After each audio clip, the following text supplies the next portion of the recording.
Buenos días, soy la Miss Elena Sánchez del CEBA San Agustín de la Molina, en este caso para dictar el curso de biología que pertenece al área de CAS. Siguiendo las recomendaciones del gobierno, Aprendo en Casa, dictaremos la clase para el segundo grado avanzado. Esta clase la encontraremos en la página 5 de vuestro libro. Bien, el primer tema es la célula. Como bien conocemos que todo organismo vivo nace y parte de una célula. Entonces hay una ciencia llamada citología que se encarga de hacer el estudio de la forma, la forma como se van a reproducir, las medidas que tiene, los trabajos que hace, las funciones que cumple de acuerdo al ser vivo. Pero nosotros empezaremos por dar una pequeña definición. Sabemos que la célula es la unidad anatómica, fisiológica y genética de todo ser vivo. ¿Por qué decimos anatómica?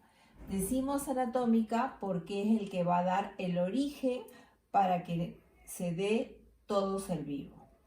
¿Por qué decimos que es la unidad fisiológica?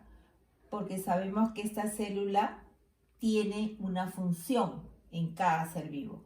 ¿Por qué decimos que es genética? Porque se encarga de la reproducción de los mismos.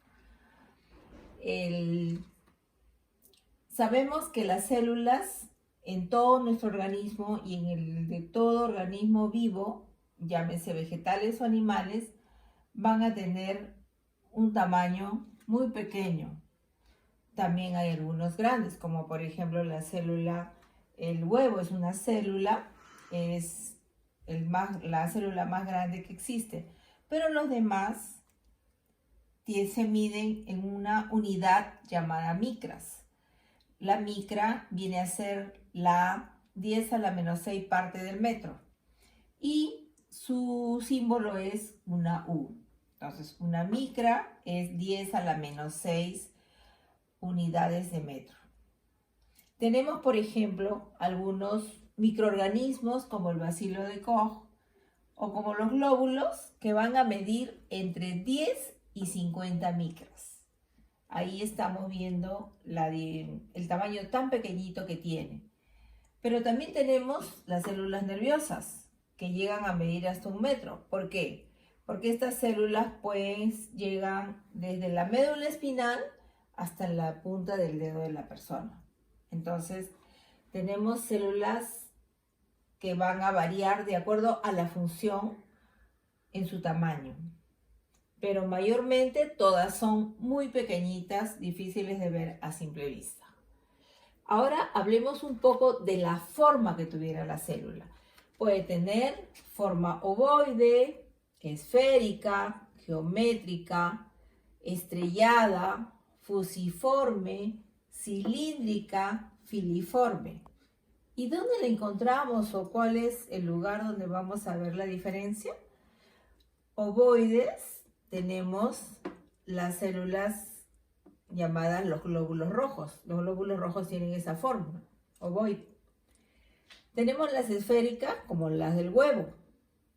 Tenemos las geométricas como las que tienen la forma de las células de nuestra piel, las células epiteliales y también las células vegetales.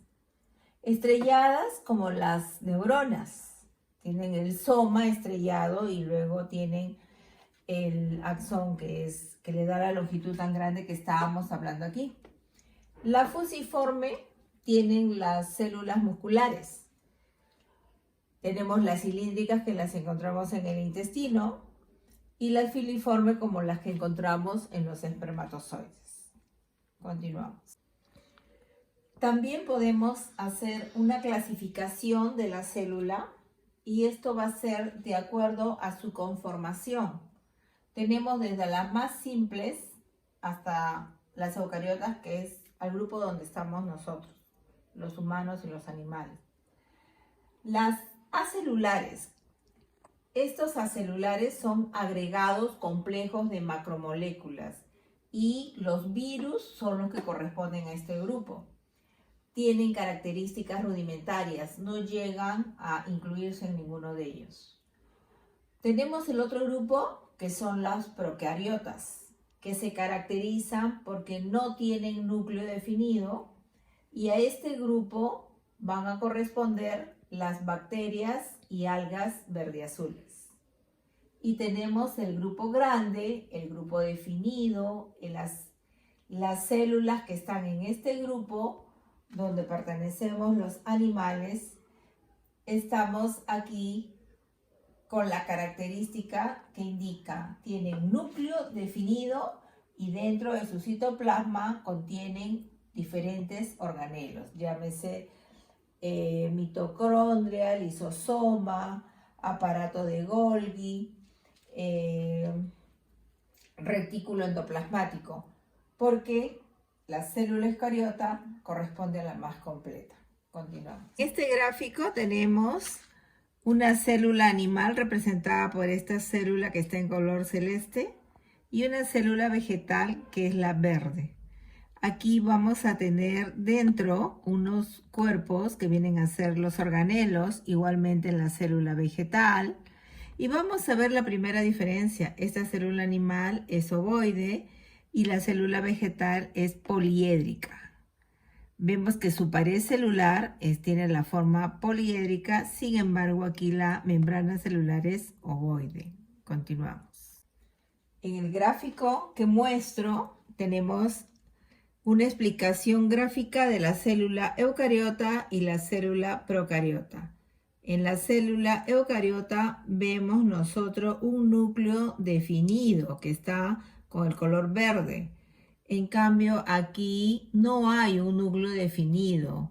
Hay un nucleoide, hay una cápsula, hay un flagelo, pero no tiene varios organelos como lo tiene la célula eucariota a la cual yo hice mención. Entonces, esta es la gran diferencia. La procariota es aquella que no tiene núcleo y donde encontraremos a las bacterias y algas verde azules. Y acá tenemos la eucariota que va a tener un núcleo definido y los organelos ubicados en el citoplasma, organelos que no tiene la procariota. Continuamos. En el gráfico que tenemos aquí a la vista tenemos diversas formas de las células.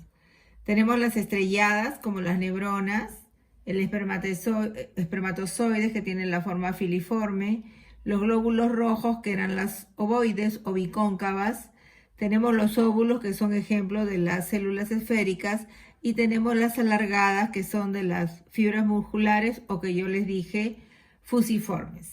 Continuamos. He graficado una célula ovoide para dar unas características de la misma. Lo que le envuelve es la llamada membrana plasmática. Dentro de ellos, entre el núcleo y la membrana plasmática, vamos a encontrar a un líquido que se denomina el citoplasma. Y aquí, en ese líquido, vamos a encontrar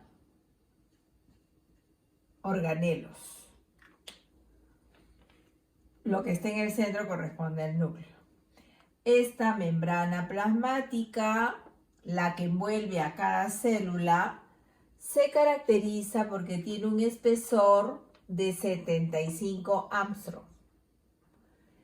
Y también se caracteriza porque es frágil y elástica. Además, esta membrana tiene doble capa de fosfolípidos, quiere decir que esa capa tiene fósforo y tiene lípidos.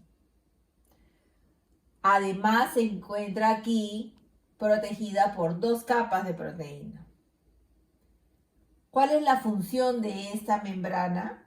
La función de esta membrana es alimentarlo y excretar lo que ya no sirve.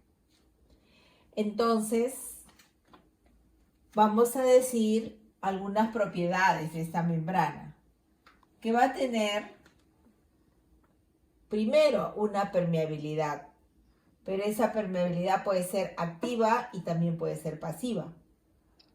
Y la otra propiedad es la elasticidad. Continuamos.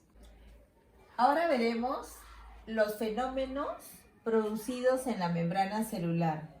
Como hemos dicho anteriormente, la membrana celular tiene la capacidad semipermeable porque va a dejar pasar ciertas sustancias, pero van a suceder muchos fenómenos que nos van a indicar cada uno el tipo de función que va a cumplir esta membrana celular. Por ejemplo, el fenómeno de difusión, donde va a pasar de la alta concentración, va a pasar a la de menor concentración sustancias. Esta es la membrana celular, pero no habrá gasto de energía. Por eso he puesto una E y una flechita, que no va a haber un gasto de energía. Entonces, la difusión es el proceso donde pasan sustancias desde alta concentración hasta baja concentración a través de la membrana celular sin gasto de energía. En la ósmosis se refiere a que la membrana celular va a dejar pasar agua de un lado, del lado externo hacia el lado interno. El fenómeno de la endosmosis significa que solo van a pasar líquidos nutritivos de afuera hacia el interior de la célula a través de la membrana celular. En la exosmosis, este fenómeno, como su nombre lo indica, exos, quiere decir que van a salir sustancias líquidas de adentro hacia afuera. Por eso lo he puesto al revés. Líquidos que tomas en exceso y también desechos líquidos van a salir de adentro hacia afuera a través de la membrana celular. También sucede el fenómeno de la plasmólisis. ¿Qué es la plasmólisis? Significa que la célula comienza a perder agua desde la parte interna hacia el exterior, elimina agua, pero la célula puede llegar a morir cuando hay un exceso de eliminación de agua, y esto sucede, por ejemplo, cuando estamos mal el estómago y comienzan a eliminarse sueros que son muy importantes en nuestras células. Continuamos. Otro proceso sería la presión osmótica. Y aquí vamos a tener graficado la membrana celular y disueltas las sustancias dentro del citoplasma, que vienen a ser los puntitos rojos. Estas sustancias disueltas hacen presión sobre la pared celular, desde adentro hacia afuera. A eso se le llama presión osmótica, que va a variar de acuerdo a la célula en diferentes estados.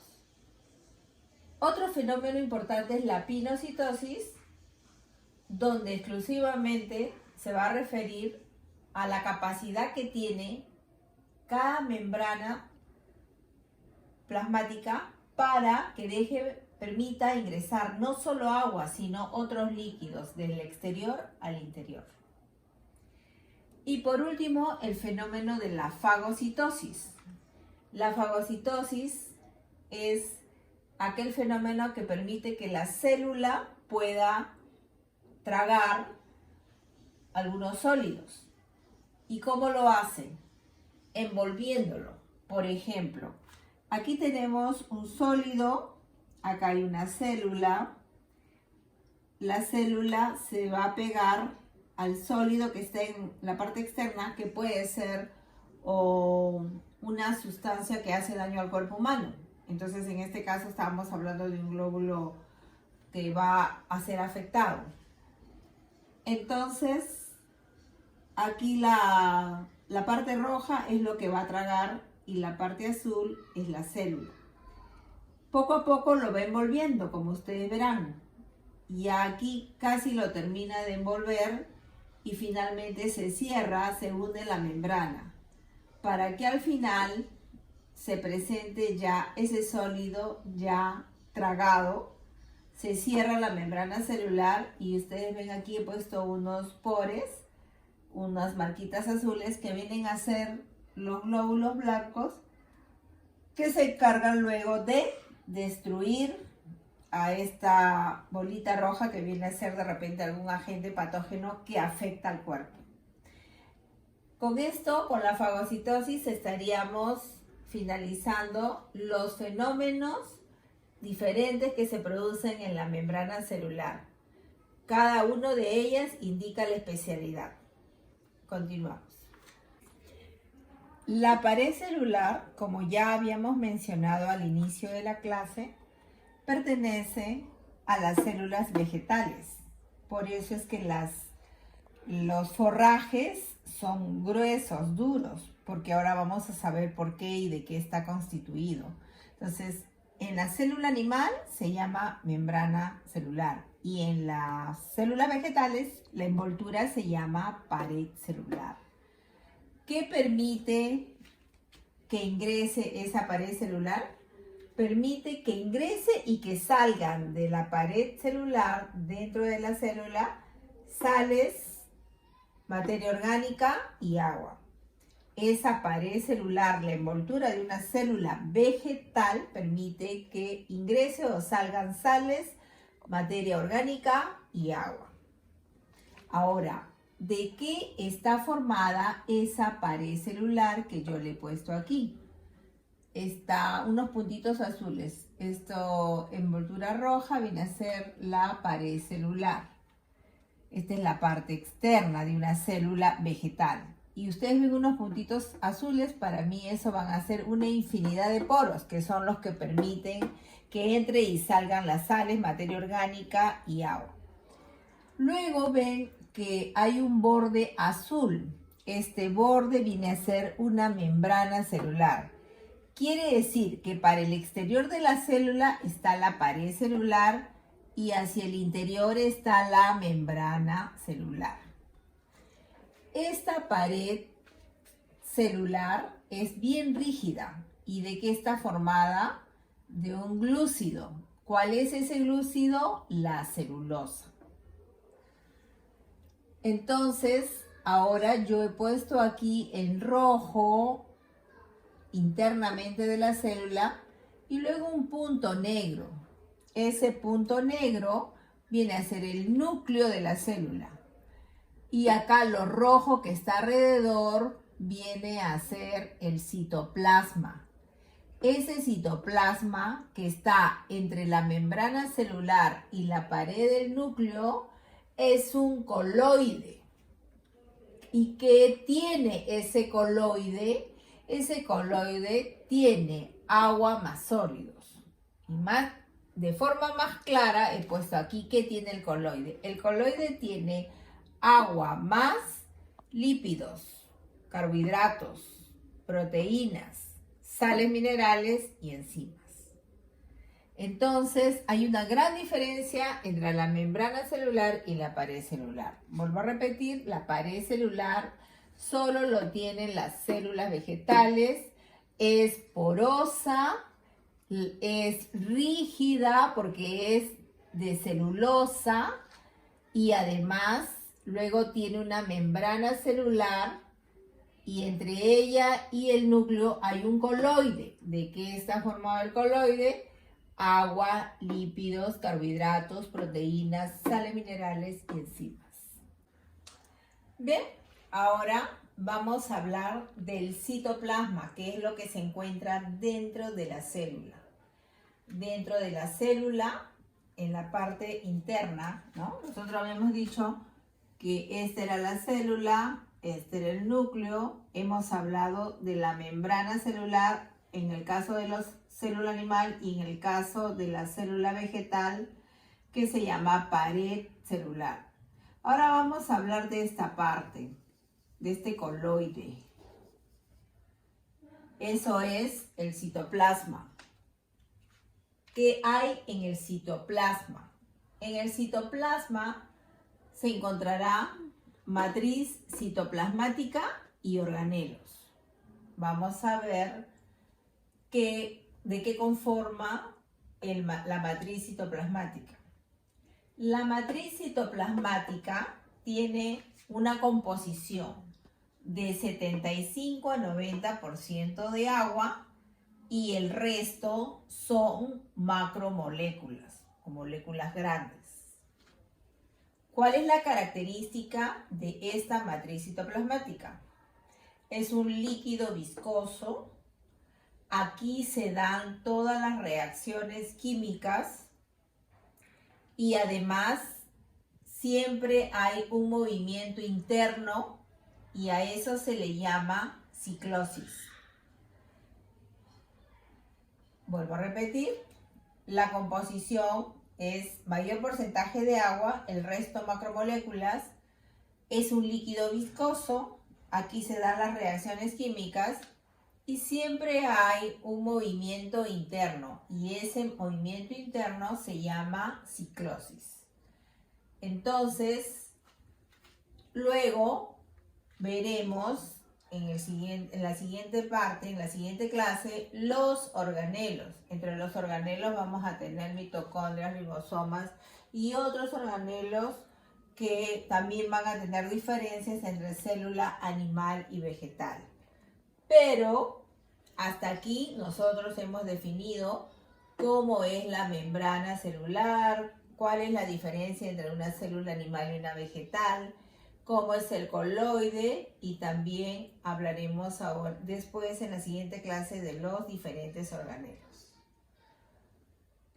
Hemos finalizado la clase donde hablamos de la membrana celular y la pared celular y en vuestro libro tenemos unas tareas las cuales las he dividido así. Para los alumnos de lunes, miércoles y viernes deberán realizar la página 8 y 9. Para los alumnos de sábado y domingo deben realizar la página 8.